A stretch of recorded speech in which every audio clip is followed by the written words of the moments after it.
the premier sports talk radio, it's Tony's Takes. Here we go.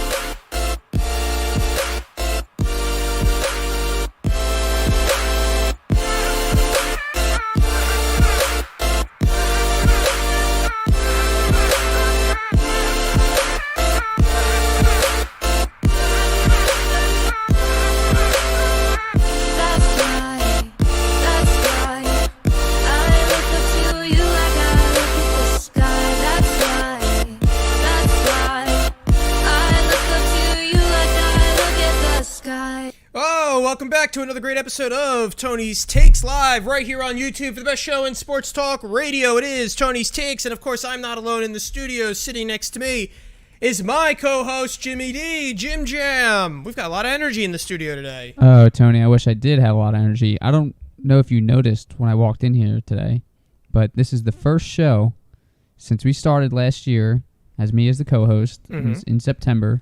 First show that I haven't worn a sports-related T-shirt, jersey. Your shirt has runners on it. That's that's not. Well, that's come athletics. on. That's not professional sports, you know. No Simmons jersey. Okay, yeah. No Bryce Harper jersey. I get where you're coming from. There's no Bryce Harper Eagles jersey. I get it.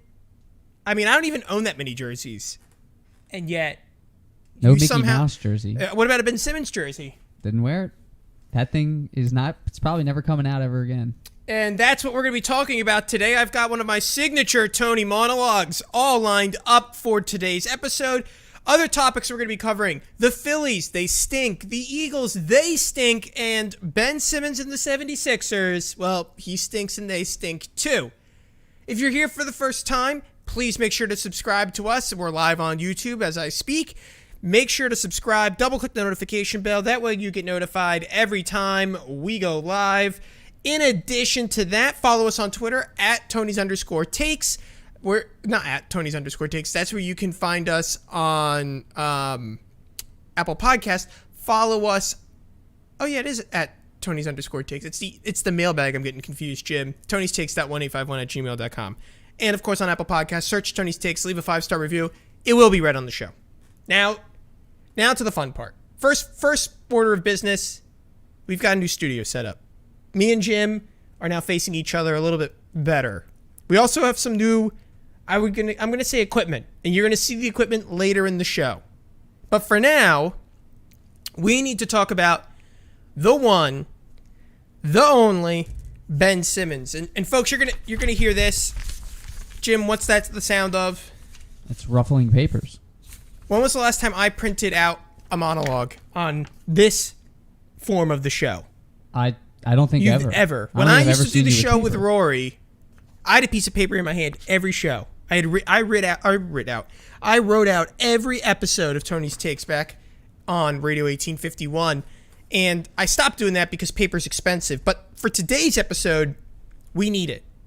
And the reason why we need it is because of Ben Simmons. And this is where we start off. And the first question I think I need to ask, or not I think, I know I need to ask is, can we not get 1 week, or can we not go 1 week without Philadelphia sports falling apart? Yes, we are surely not the only city who has to deal with bad athletes. Athletes who are unable to fulfill their obligation, either on or off the field. Teams like the Celtics had to deal with a moody Kyrie Irving, and teams like the Dodgers and the Texans have to deal with players accused of actual crimes. Luckily, that is not the case for us right now in Philadelphia. We do not have a player in a situation we do not have a player in a situation similar to what the Texans and the Dodgers are going through. However, we do have a player in a situation similar to Kyrie Irving in Boston, a player who refuses to meet the obligations, responsibilities, and duties he agreed to when signing a big fat $170 million 5-year deal back in July of 2019. And yes, that's Ben Simmons I'm talking about. But before we go into Ben Simmons, I need to point out that he's not the only issue with Philadelphia. Not too long ago, we were talking about Carson Wentz and the big fat contract he got. And now where is he? Luckily, we were able to trade him, something that is going to be hard to do with Simmons. But that doesn't excuse the fact that he quit on us in the middle of the season last year because the team made a decision to draft a backup. Something that happens to every one of the best in the NFL. Look no further than Aaron Rodgers. The Phillies also have a few players I could fit into this category. Aaron Nola, Rhys Hoskins, two of the only, quote, homegrown players or talent in the organization, are a disappointment. No wonder the Phillies can't even beat the Braves when the season's on the line. It appears we have a management problem in Philadelphia. Inability to manage new talent once they've paid the big bucks. It's not surprising. These are young men who are being given a ton of money to play sports. They have little to worry about.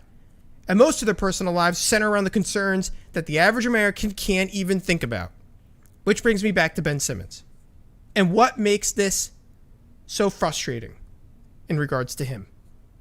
I don't have the time to sit in my home, play video games, and not show up to the job I agreed to do as an adult. I can't risk that. And neither can the majority of America. But Ben Simmons can. He sits at home playing video games. It's incredible. He is unable to have the decency to show up and play for a team, but can play on his computer. Note, by playing on the court, it would have benefited him anyway, because he would improve his value, increase his chances of leaving to go to a place or a team that's better. Isn't that in his interest? Clearly it isn't, because he's being selfish, plain and simple. He is going the route that will only help him and not all parties involved. And it won't even help him to his maximum because he's being selfish in regards to, I'm going to get back at the organization. I'm going to get back at Joel Embiid. I'm going to make the team hurt. That's what makes it even more selfish, because it's not with Ben Simmons even about going to a place where he'll be great. It's also about hurting us. And that's the thing I don't think people are realizing. They're saying, oh, why wouldn't he play? Why wouldn't he play? He doesn't want to play because he doesn't like us. And I'm going to show you why. He thinks he cannot show up and he can live off the $30 million he's already accrued and will wait it out and screw the rest of the team. But there was one man. Sometimes it takes more than just the sports guy to give you the insight. This is the weatherman in Philadelphia. Listen to what he has to say about Ben Simmons. And unlike Ben Simmons, we got to show up today. And yes, he did that. And are glad to work for our employers. Absolutely. That's right. Wow. What is wrong with that guy? I don't know. Yeah. I just do the I news. was at that last game. He doesn't Were want to you? play in front of the Philadelphia fans. The Philadelphia fans really treated him great. It's true. We gave him Given the every performance. break, every encouragement. There wasn't booing. Wait till you come to Philly with another team. No one puts it better than Glenn Hurricane Schwartz. That's the weatherman. That's how he describes a player. And there's no way other to say it. Ben Simmons is entitled. But can we blame him? He was raised in Australia and was the best player in the country, so he skated through AAU without any issues or need to improve, let alone being yelled at or reprimanded. When at LSU, he was coached by, I think it was his uncle. Of course, nothing was going to happen there. He's by his uncle, and there all the boosters aren't going to say boo because Ben made sure to pick a non-basketball school. So, family-friendly, there would be no pressure. Finally, he was brought to the Sixers, where he was coached by family friend and fellow Aussie Brett Brown, another one who wouldn't or couldn't punish him. Finally, we the fans, yes, the fans, never gave him the grief he needed. We saw the soft landing he needed and required, and we were so scared of pushing him away, since the city had, at the time, been on a historic losing streak, that we treated him with kid gloves. This last part, I don't hold a grudge too much, because by the time he was in the hands of the fans, it was already done. The ship had sailed. We had no choice, because we are seeing now what would have happened if we had criticized earlier. This situation pretty much was inevitable once it came down to the fans being the one responsible for criticizing him. Yet this all could have been avoided. This could have been fixed if the organization actually treated Ben like an adult, set goals, and held him responsible for when he missed or when he didn't improve. Instead, we keep saying the same thing over and over and over again. Listen to this. Listen to this hot take. This is a really good one. Pointing the finger at everybody but himself. You should feel compelled to make up to the fans in Philadelphia how you performed in the series against the Atlanta Hawks rather than running away from Philadelphia. You should want to run back to Philadelphia. And I'll tell you why, if you've Ben Simmons, why you should want to run back. Because my brother, Ben Simmons, if you are watching, you are literally a jump shot away from being LeBron James 2.0. Yep. If this brother hits 70 to 75% of his free throws, He is so special at 6'10" with those ball handling and passing skills, that basketball IQ combined with his defensive prowess. This brother is an elite talent that could be a superstar in this league. That's enough. I'm turning it off prematurely because I can't listen to Stephen A. talk about. That's our illustrious Stephen A. And that's one hot of a take. It's the same talking point over and over and over again. It isn't even a serious argument to improve a player like Ben Simmons. Too bad our owner and the media is incompetent. And he listens to this shallow advice because he knows he'll never be criticized. Never criticizing, only making these soft recommendations until the fans finally had to speak up. The fans and the Philly media have finally made Joel Embiid speak up. Listen to this quote from today. This is Joel Embiid. I feel like, over the years, the way our team has been built to run. Like, you look at last year, you got the whole starting lineup shot. I was the world's three-point shooter on the starting lineup, and I shot 38% from three.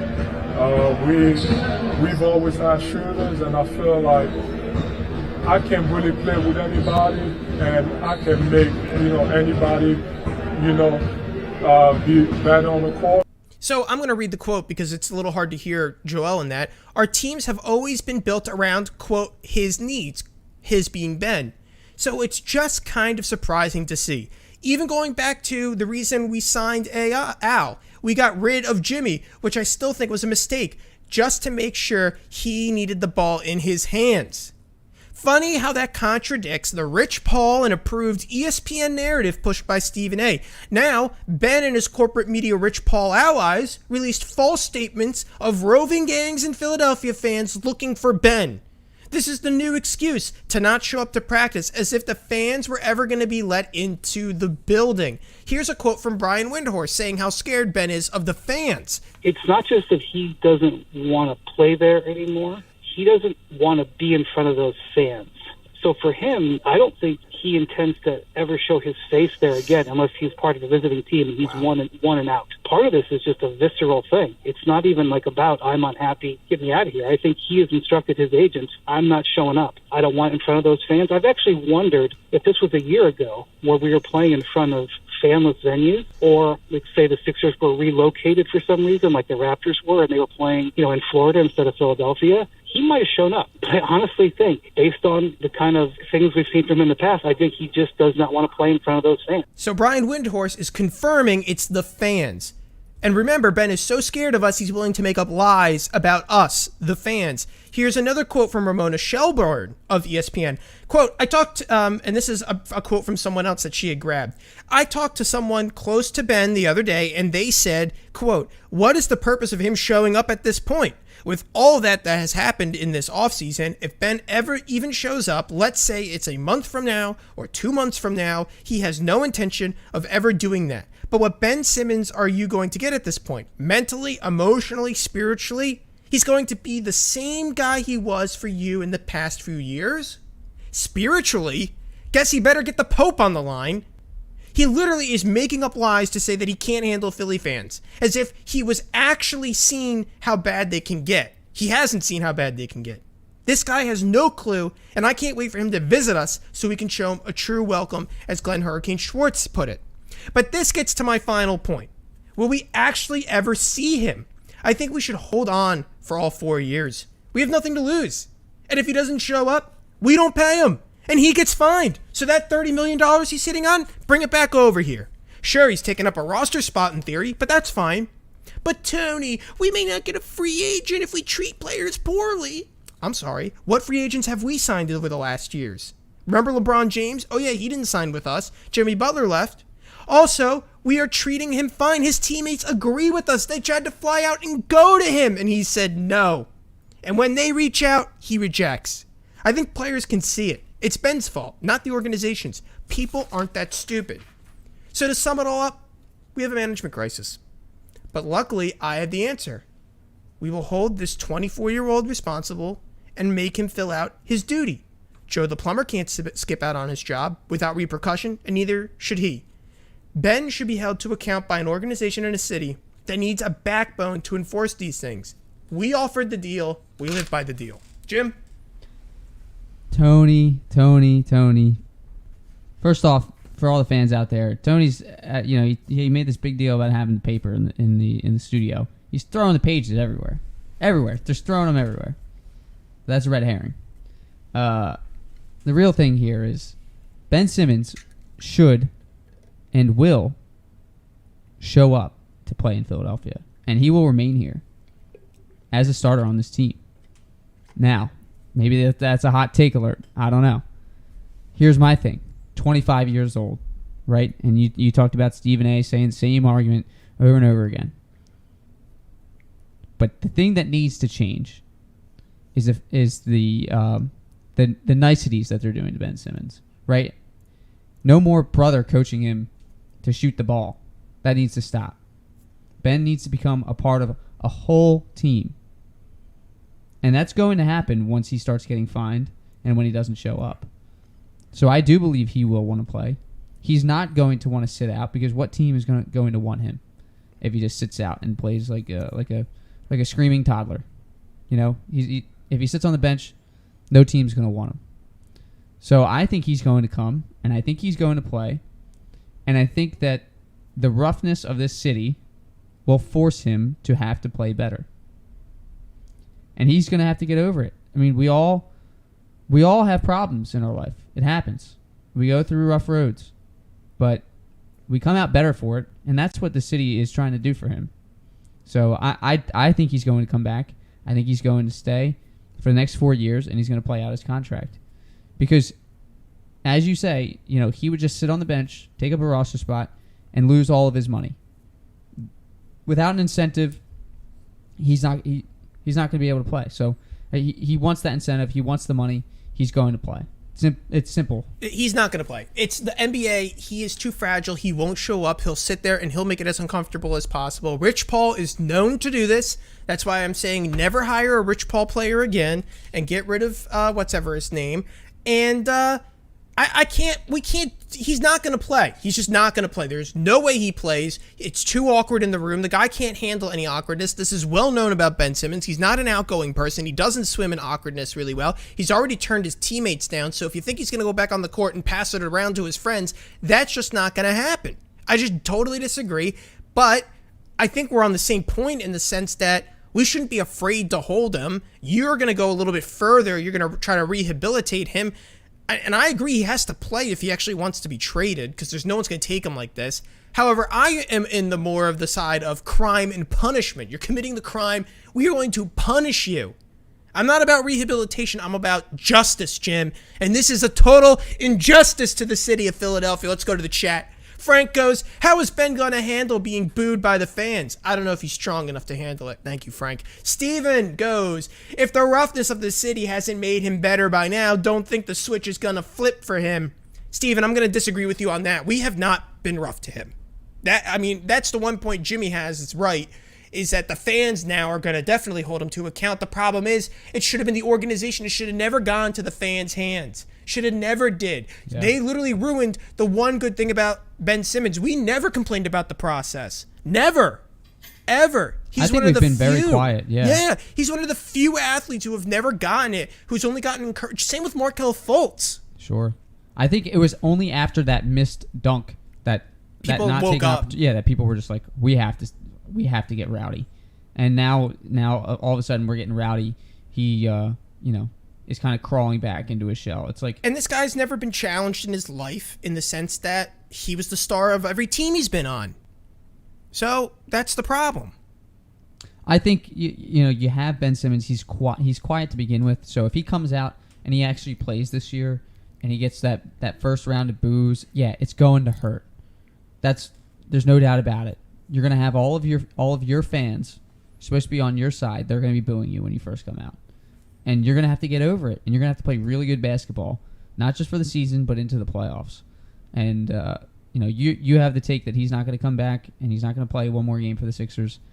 I think that if he wants to play basketball at all, he has to step foot on the court. He's not as good as Anthony Davis was when he was sitting out. No. He isn't. He needs to be able to shoot in order to build his draft stock. I am so tired of talking about he's got to shoot the ball. I'm just done. I just mean free throws. I know. Simply. And I'm not going after you, Jim. It's just me. This is me taking it back to the Stephen A. thing, right? We have our state. It's like our state-sponsored media, ESPN, has told us what to think about Ben Simmons. And it's not creative, and it's not actually like thought through. It's just a blurb of he's going to really improve. Great. Like, if we were in a perfect world, yes, but we don't live in a perfect world. This guy has proven over and over again he's not going to improve in this way. It's just like Carson Wentz. Sure. He's not going to get any better. So then just cut him. Cut ties. This guy's not a superstar. He's not LeBron James. Well, it takes more than just a jump shot to be LeBron James. Here's the problem with guys like Ben Simmons and Carson Wentz. We have seen them play great. We had seen in Carson flashes. Carson Wentz played it for a full season.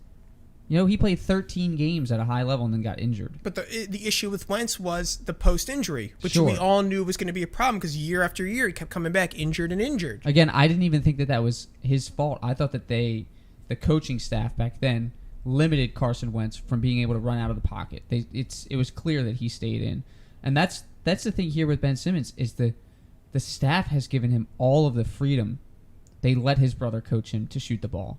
You know, they give him all the freedom in order to do what he wants. The NBA is where players control their destiny, essentially.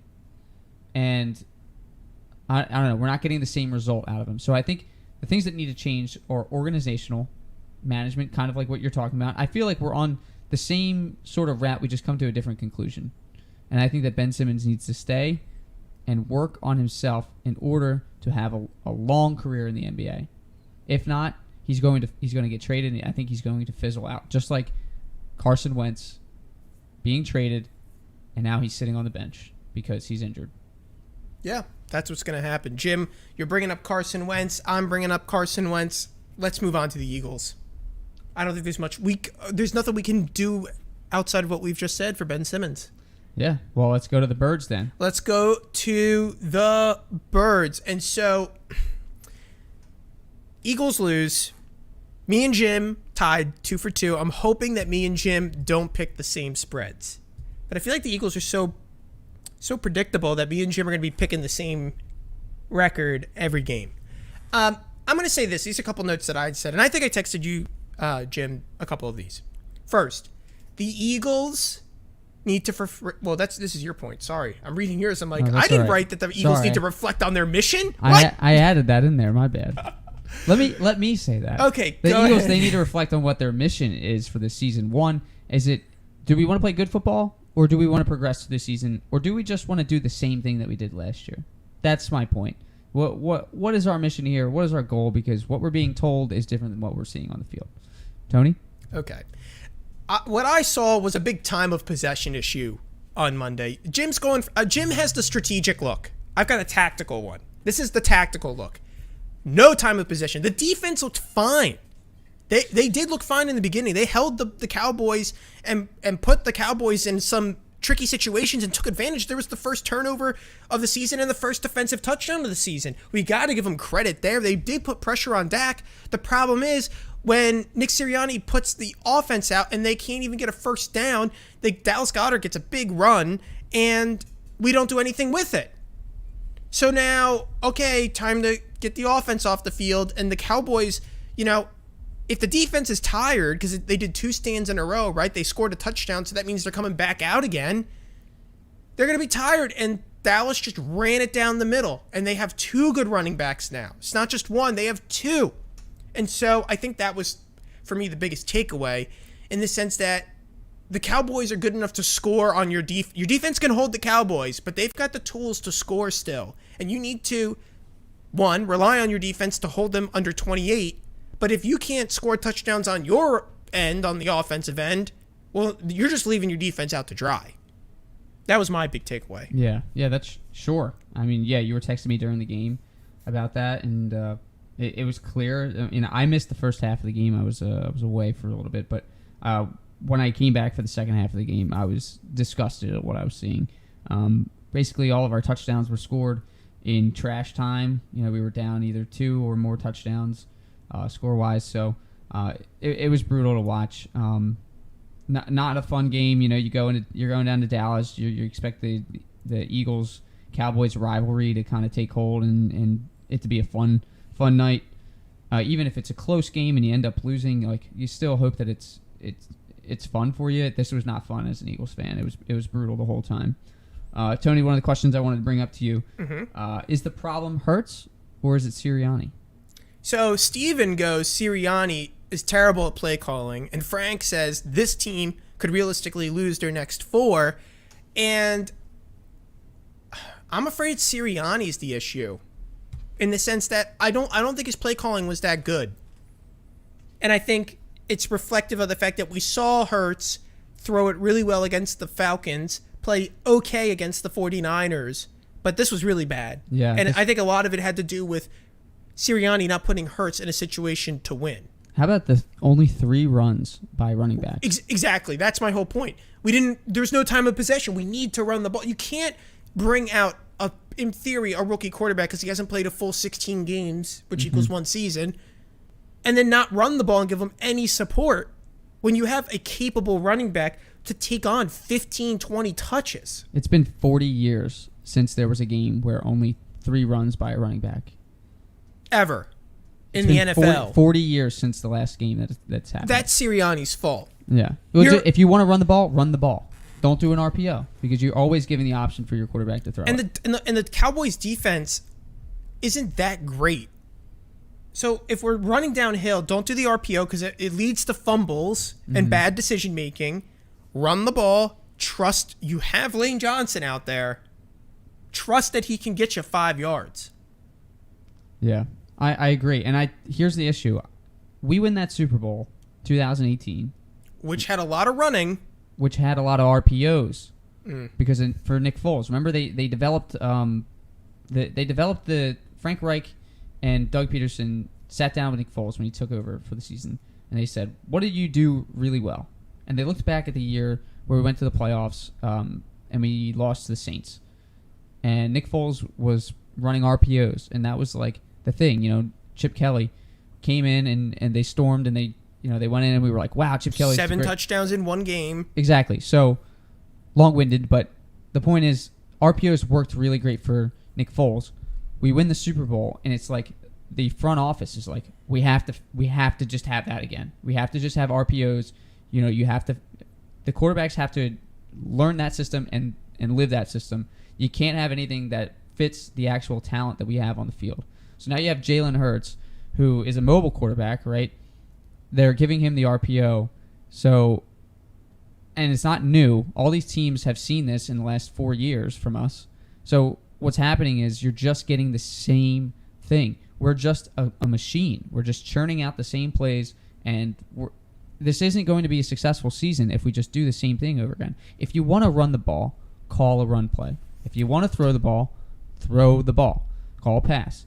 But do stuff like the pre-snap motions and have people moving over the field. Or just simply run the ball from under the center.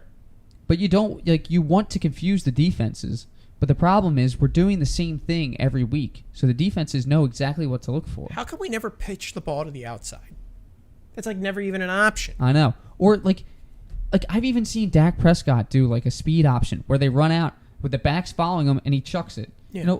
Why wouldn't you do that with Hurts and Sanders? They're both really great mobile players. It doesn't make any sense. I'm going to read the chat, creativity. Jim. Frank goes, going to learn if the coach is smart enough to make the adjustments. Steven goes, 3 handoffs in an NFL game is beyond unacceptable. Frank then goes, most penalties in NFL history through 3 games. That's pretty big. That goes down to coaching and discipline. And then finally, Steven goes, what do you guys think of Sirianni bringing up the idea of, quote, data charts or analytics for not running more? I think it's coming from above his head. He's echoing exactly what I was just preaching. There's definitely something, they saw 3 years ago or whatever it was, 3.5 years ago, they saw what was working and they said, okay, we're just going to do this and we're going to ride it out. And Doug's not going to have a say and Frank Reich's gone, so there's no creative play calling. We're just going to do the same thing for the next 3 years. And they thought that with their drafts and the talent that they brought in that this would work, but evidently not. You have to play to the strengths of what you got. It just doesn't make any sense what we're watching on the field. And honestly, Roseman has to go. Roseman has to change. Lurie has to change. And Lurie's son, I don't know if you remember this from back over the summer or whatever, that it came out that Lurie's son was helping in the meetings for the play calling, like developing the plays for the next. How many snaps of football has this guy played? I have no clue, but I just know that he's involved in some way, and it's just like, can we just stay out and let the coaches coach and let the players play? Sometimes it's just not possible. Sometimes you're just so nosy that you hire some guy who has no experience, and then you're going to tell him what to do, and then we're going to think it's going to be different. Yeah, sure. And I love the idea of analytics in sports, but here's the truth. When you have a new player come in from college or wherever, different country, you don't have the stats on that person. You don't know how they play. You don't know the intangibles that they bring. Like, analytics it's only as good as the data that comes in. And when you have brand new players come in, you don't know what your strengths are. I don't know. I think that this nonsense that you can look back in history and compare what Miles Sanders does to some running back from the 60s and how that was efficient or inefficient doesn't make any sense. Let's just evaluate the strengths that we have and use them. Let's go to the picks, Jim. Let's do it. Do you want to go first this week? Yeah, of course. All right, so the spread, we got... Sorry, Jim. Ooh. Jim's picks, the spread is -7.5, courtesy of FanDuel for Kansas City, and the over-under is 54.5. So I'm going to take home dogs, baby. Eagles plus 7.5. Okay, and the over-under? I'm going to take the under. Dun, dun. Okay, so... Let me give my prediction on what I actually think is the score. Okay, of this do it. game. Can you write this all down for us? Oh, yeah. Please. Yeah. So my prediction is going to be Chiefs win 24-17. Okay. Here's the reason why. Chiefs have scored a lot of points the first 3 weeks, and I think that they're going to be due for a week to score a little bit less. They're at the link, and our defense, as you pointed out, hasn't really been that bad. Hasn't been that bad. Okay. So I think the defense is going to... And Patrick Mahomes hasn't been that good. So I think the defense is going to hold them to about 24 points, 3 touchdowns and a field goal. And I think that we're going to put together maybe 10 points through the game and then a touchdown in junk time to cover the spread. Okay. That's not a bad guess. The Chiefs are 1-2. I will say this. They have scored 29, 35, and 24. To your credit, Jim. However, and the other problem is they don't cover the spread. They notoriously don't cover the spread. So I'm going to take the Eagles. They're at the link. I'm going to take the Eagles. Home dogs. They gave the 49ers a run for their money. However, just to be different than you, I think it's over, because if you look at all the games the Chiefs have played, they have no defense. 33-29, 36-35, 30-24. I think that they can scheme their way, the Eagles, to score and cover the spread and still lose, and the game be 35-30. Wow. The Chiefs don't have defense, and they're on the road. So you think that Hurts can put it together, Hurts and Sirianni? I think Hurts can score 4 touchdowns against the Chiefs. They're not good. Wow. I mean, they're good, but their defense is notoriously bad. Steve from Summerdale has been very upset with his defense pick for fantasy. He took the Chiefs this year. Yeah. I would not advise. Yeah, not good. So those are the picks. Jim, we're going to try out the new soundboard. Hey, some applause. Ooh, That sounded great. that was crisp. Wait till I get the sound effects going. Auto-tune. Voice changer. I haven't found a reason to use it yet, but we're going to get there. I'll find a reason. The mailbag. That was not recorded. That was a live mailbag quote. Too bad no one writes into the mailbag. TonyStakes.1851@gmail.com. Get your opinions and takes read on the show live. Okay, Jim. I got a couple random NFL questions for you, and I'd love to get your thoughts on them. Before we go to the Phillies, where I'm just going to let you go.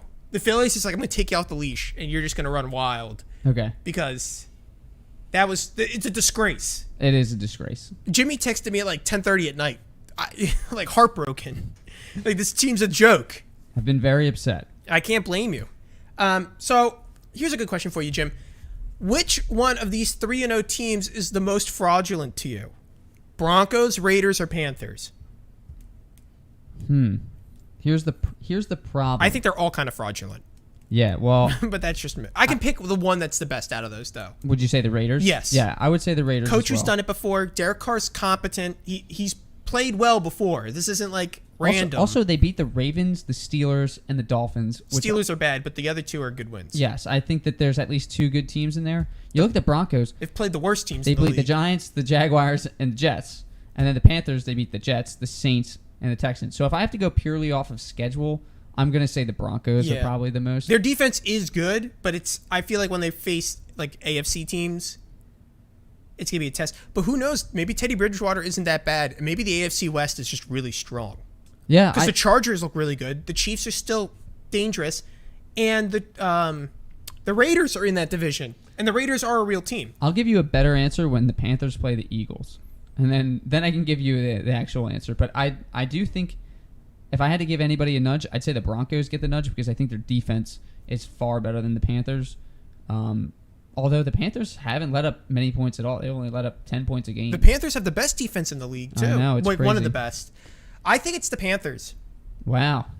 I just think Sam Darnold has more talent or can have more talent than an older Teddy Bridgewater. Wait, so you think that the Panthers are more fraudulent, or you think that... No, I think the Broncos are the fraudulent team. Wow, okay. Out of the 3. I think it's Raiders, Panthers, Okay. Broncos. That's where we switch. We switch right at the So the Jimmy's bottom 2. Raiders, Broncos, Panthers. Raiders, Broncos, Panthers. Yes. Yeah. Yep. Even though I just think the Panthers already have a division win. That means so much in Yeah. football. So Yeah, that is true. I'm going to give them credit there. Okay, Jim, with your rating, you put the Broncos over the Raiders, and they're both 3-0. Is the NFC West or the AFC West going to be tougher this year? Now, that's a hard question. NFC West, Seattle, which is like on a make or break game this week. 49ers, they look competent. Cardinals look decent. And the Rams, I think, are the Super Bowl favorites. They just beat the Buccaneers. So, are we talking about just like the competition level of the AFC West? Is it going to be harder to win which division? Oh, that's a good question. I think it's the NFC's harder because the Rams just look so good. If you're a team like Seattle, going through the 49ers and the Rams for 4 games is not easy. Versus if you're the Raiders, going through the Chargers and the Chiefs is an easier road. I'm stumped here because I think the Chiefs are still really good. I think that they've underperformed, but guess what? There's 17 games this year, so I still think the Chiefs are going to come back. I still think the Chargers are a good team. You know, we just talked about the Broncos. I gave the Broncos the edge, right? So I don't know. If I had to go with anybody, I'm going to go with the AFC West because I still think the Chiefs are a powerhouse, even though they're 1-2. You know, they're going to play the Eagles. They're going to be 2-2, and they're going to start rounding up the bottom of the AFC West. I think you and me couldn't be further apart on that one. Steven goes, Broncos don't belong. I agree. And I think that does... Oh. How dumb are the Jets for giving up Sam Darnold? It just goes to show... I was talking about this with my brother. Oh, we got to draft a different quarterback. This one's not as good. No. Literally every position on the Jets is terrible. Do not trade up for this guy or don't waste a pick. Go pick something else. Be better. And nope, can't do that. Can't even do that. Can't, like, the Washington football team does it that way. They don't go after the quarterback. They go after every other position, and they're better than us. So that's my problem with them. I don't even need you to answer that question, Jim. I'm just disgusted with that team. I just think the Jets have Joe Douglas, and he was such a prized possession for the Eagles for drafting and everything, and you know the draft board. And I think if the Jets stick it out with Joe Douglas, eventually things are going to work out. They're going to get the right draft picks. The problem is the rest of the staff. Everybody else is an issue, but I think that Joe Douglas is the big key there for the future of the Jets. I don't know. They're just snake bitten right now. Jimmy's always bringing it back to the Eagles. Well, they did take our guy, so. You guys need it back. Okay, so from one losing franchise to the next, the Philadelphia Phillies. Dude, what a sad show. They dropped 2 games to the 2 must-win games to the Braves. The Braves even gifted a loss to them before the series so that they didn't pull away when the Phillies dropped the game to the Pittsburgh Pirates. And the Phillies just 2-1 loss, and then what was the next one? 3-1 or something like that. No, last it was night? like 7-something by the end of it.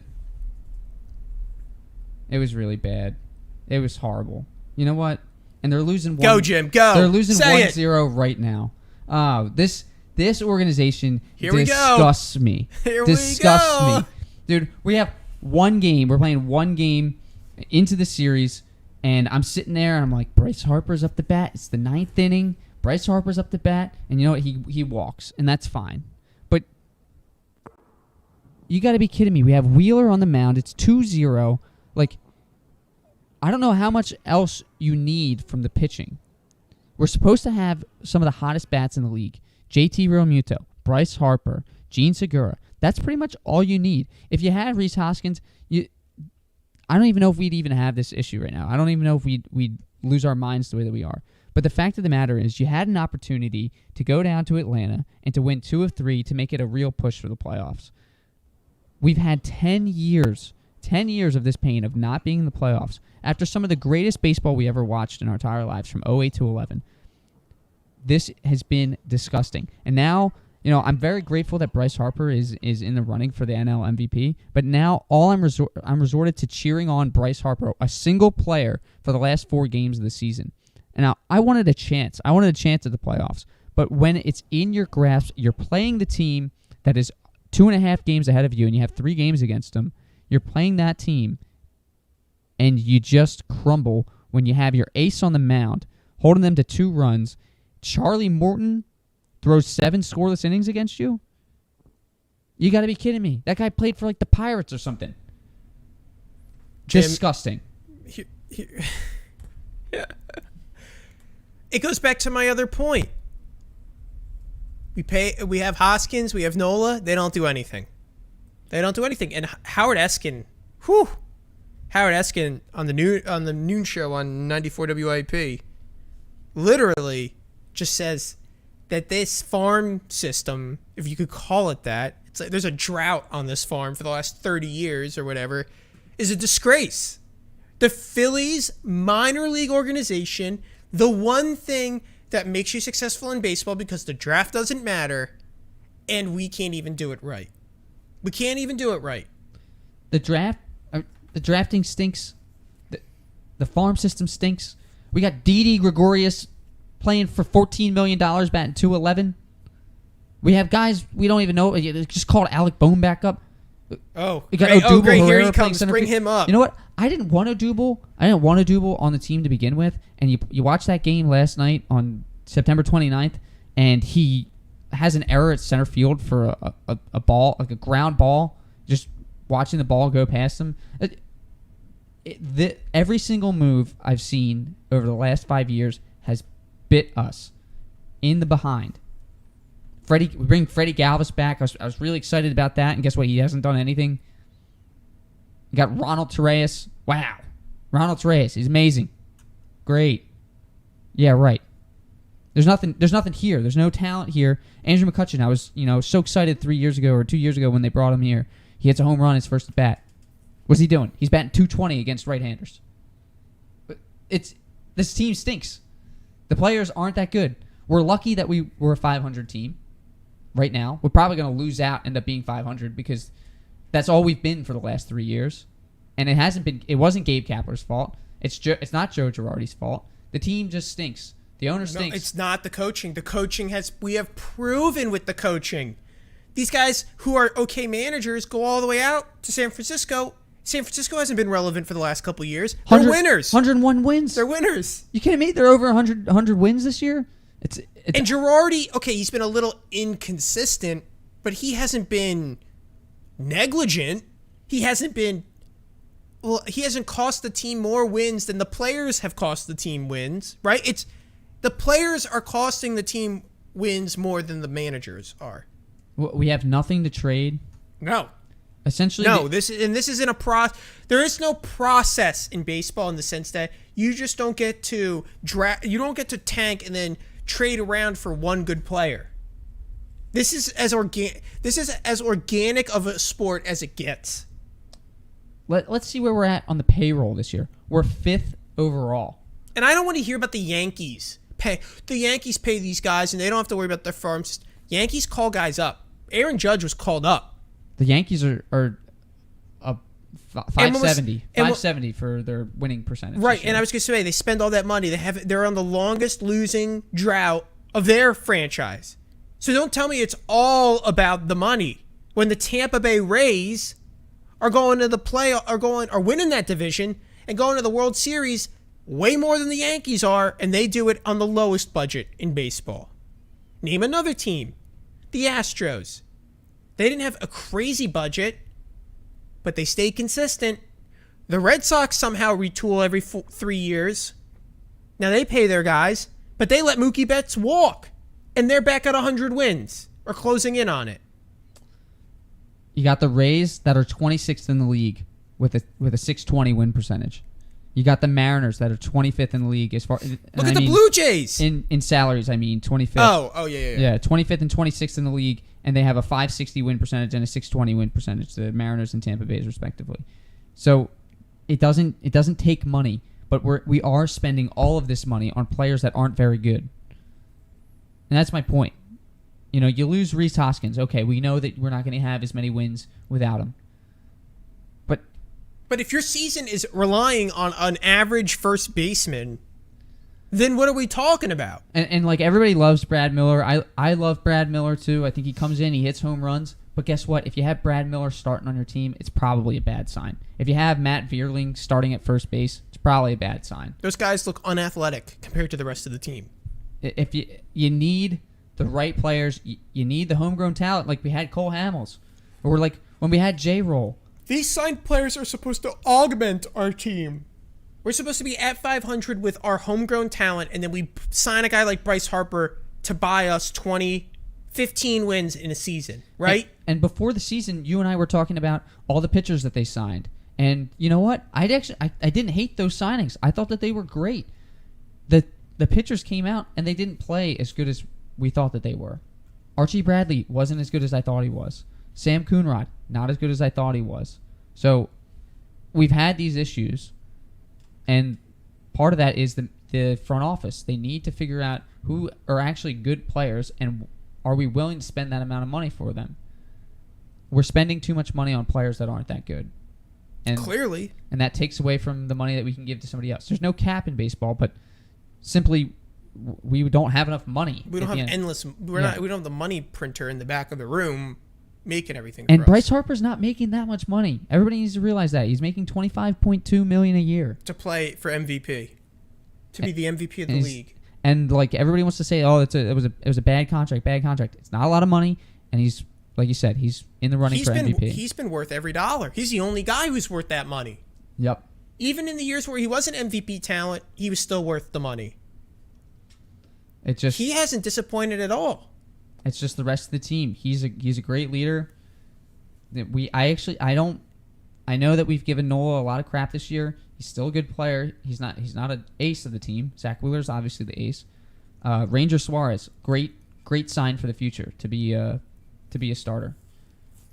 But I guess to my other point, it's like how many times, or like Spencer Howard, like now he's out of the organization. But we were, Spencer Howard's coming on up to the east side, and he finally gets there, and he's terrible. And we were told that, this is our third guy in the rotation going forward, right? And then I got to watch the Padres play the Braves, and Vince Velasquez is standing on the mound. I only can imagine. I'm having PTSD flashbacks. I'm like, I'm a victim of his poor play, and he's playing for the Padres, and there he is, giving up leads to the Braves. In one way or another, he's finding a way to hurt the Phillies. So glad we got rid of him. Jim, anything else on the Phillies before I pivot to St. Joe's? This season for the Phils, it was supposed to be a step forward. It was supposed to be a chance at the playoffs. We had a chance with 10 games ago. We'd say we were very excited. We were chomping at the bit. And we were marked at 40% per ESPN. There was a shot, and I'm glad that we... And we controlled our own destiny because we got to play the Braves again. I'm glad that we could have smelled it. Smelled the playoffs coming. Doesn't smell good. But I'm just disgusted with the last, the tail off, the way that we tail off at the end of every season is just inevitable, and it just disgusts me, and I'm upset, and I don't know if I'm not going to watch probably the last 3 or 4 games of this season. Yeah, it's not good. This is live cut of Jim. Anyway. Oh, it's getting played again. Let's give you a cheer. There you go. It's all getting... See, these are the problem with the loops. And here's a phone one, Jim. This one's for you. That's our phone. When we get a caller, I can play that for you. That crying is from 1995, actually. Is it? It's a live recording of myself. Yeah. We found an old cassette. Okay, let's go to St. Joe's. Wrap the show up with a little St. Joe's talk. If you're listening to Tony's Takes right now live on YouTube, make sure to hit the like button. That's how the news of this show gets spread, and you people are our algorithm. So share the show with all of your friends. That way it could be a big experience here on Tony's Takes. Okay, so Jim, I texted you this. Did you listen to the 3 Bid League episode I sent you? I'm sorry, Tony. I wasn't able to. What are you doing? I'm planning a wedding. Okay. Can you play that episode at the wedding? Yeah, we'll play it at the wedding. Live from the DJ. Live from the DJ. Here's a pod. Everyone's enjoying their prime rib. Here's an episode of the 3 Bid League podcast with Tony. Everyone go check out the 3 Bid League pod. I was on it, and I gave a robust and resounding defense of Jordan Hall. I hyped him up. I got the bandwagon ready for everyone else. I got some seats. I added some cushions. I grabbed the reins. We got the wagon moving down the street. And so I want everyone to go check it out because Tyler came on our show and he spread the news about us. And so I would like to spread the news about him. And so please go check it out. I think a few of the things, I was listening to the episode today and I wanted to clarify on my own words. One of the things I said in the episode was Jordan Hall isn't going to be the number 1 scorer, but he needs to be the number 1 scorer. But then I come back 5 minutes later and he says he needs to be the number 1 scorer. And I kind of like contradicted myself when I said that. And I think what I meant was Taylor Funk is probably going to score more points. He's just going to have more open looks and he's going to have more chances to shoot threes and really rack up points. Jordan Hall doesn't need to score the most amount of points, but he needs to be aggressive and generate the offense. He needs to drive the offense if St. Joe's wants to succeed. He needs to kick the ball out to Taylor Funk. He needs to go to the rim. He needs to pull up from 3 when it's required. He needs to be responsible for majority of the points, whether it be through an assist or through his own scoring. And every time that happens, he's the aggressor. He's the one initiating, and he's the one creating at the end of the day. So when I say Jordan Hall needs to be the number 1 for scoring, what I'm meaning is he needs to show aggression and he needs to show off all his skill sets and show that he's diverse in his skill set if he wants to be an NBA player. Okay, so that's that part. I will now reveal my pick for St. Joe's conference record, which I'm going to write about at a10talk.com. Check out my column. St. Joe's basketball is coming around the corner. We're literally a month away. But St. Joe's released its conference schedule not too long ago through the Atlantic 10. And I'm going to predict that they finish with a 9-9 conference record. That's out of 18 games, they're going to finish exactly at 500, just like Jimmy's Phillies. And St. Joe's with a 9-9 record, that gets them within the top 7 of the league over the last 20 years. That's improvement for St. Joe's basketball. That is the type of win, hopefully, that gets Jimmy, a casual fan, to begin to think about driving out to St. Joe's for a basketball game. Now, probably not. I maybe if I enticed him with a free ticket and a free ride to Hagen Arena, maybe he'd come. But I tell you, if St. Joe's was, I don't know, Jim, 15-3 in the conference and second in the Atlantic 10, possibly being ranked, maybe Jimmy comes. Maybe the casual St. Joe's fan comes to a St. Joe's game. Tony, let's talk about what I care about, because what I care about is the only thing that matters. This is why it's called Jimmy's Jams. Yeah. Let's talk about the St. Joe's Drexel game on November 17th. You know I'm going to be at Hagen Arena for that. Are you going to scalp tickets? Or they're going to be big demand. You're you not think gonna so? Be able, oh, no.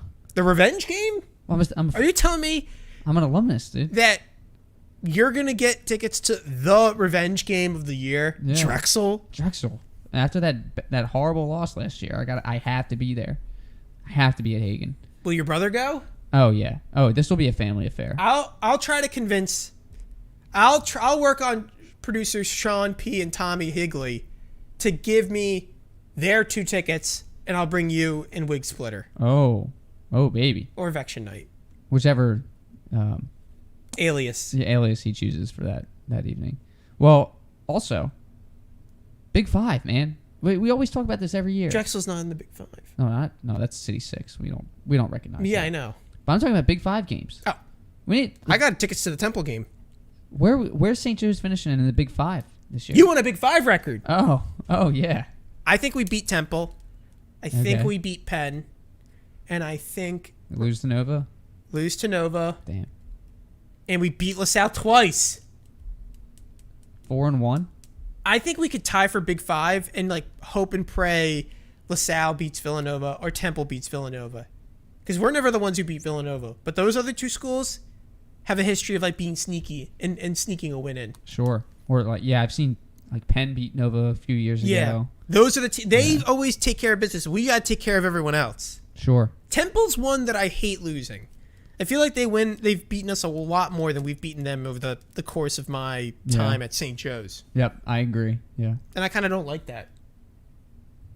Yeah, I don't like it. I want either. us to crush Temple. Crush them. We didn't get to play them last year. Yeah, Aaron McKee canceled the game. Yep. And then there's also I guess it's a to be determined Georgetown versus San Diego, or Georgetown or San Diego State. At the Paycom Wooden Legacy. What are we doing? Why are we going out to California? What is this? We need big games.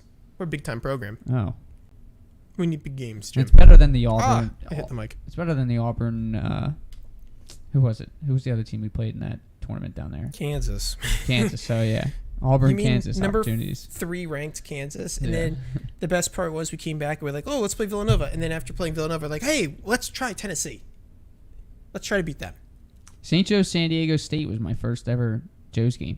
That's a good non-conference opponent for St. Joe's. Yeah, we whooped up on them the game that I went to. Did you go to the Creighton game? Your Creighton Oh, game? was that? That was your freshman year. That was Dougie. Doug McDermott. He hit a game winner in the corner. I think we were at a meet traveling. Yeah, I don't think I could have been. That there. was one of the years that they won the A-10, Yeah. and then it was an off year, and then they went back to the Yep. tournament. Yeah. And Doug McDermott hitting a corner 3 for the win. He said Hagen was so hard to play in. He said that? When it's full, it rocks. It does rock, yeah. But the problem is it's never full. I do like the schedule a lot. There's a lot of games here. There's some good games. I love it. Oh, I want to talk about this too. So, last thing before we close out the show, St. Joe's released the requirements for when you go to the games. This is important if you're a St. Joe's fan. This is their press release. In anticipation of exciting 2022 basketball seasons, St. Joe's Athletics has announced its health and safety protocols as Hawk fans are welcome back to Hagen Arena, and pretty much they're making you wear a mask. So, if you're going to a game, don't forget your mask. I think that was my big public service announcement for St. Joe's fans. Okay, Jim, I think that wraps it up. And like Ben Simmons, we're going to quit on the broadcast. Thanks for being on the show. Unlike Ben Simmons, we showed up. And no problem. But like the Phillies, all things must come to an end. So I want to thank everyone for listening to Tony's Takes, and I want to thank Jim for being in the studio. If you want to get in the mailbag, make sure to email us at tonystakes.1851@gmail.com. That's tonystakes.1851@gmail.com. If you email the mailbag, guarantee you we will read the question or opinion on the show. Follow us on Twitter at @Tonys_takes. And listen to this show after the live recording on Apple Podcasts. Leave a 5-star review. Just search Tony's Takes. You'll see the beautiful logo. Leave a 5-star review. We guarantee it will be read on the show. And finally, if you're listening to YouTube, best place to come and listen to us. That way you can interact with us live in the chat as Frank and Steven did today.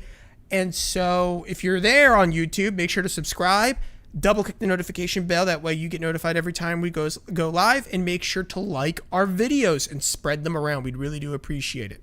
Well, that does it for today's episode of Tony's Takes. We really do appreciate it. And we look forward to seeing everyone right here on the next episode of Tony's Takes. The premier sports talk radio, it's Tony's Takes. Here we go.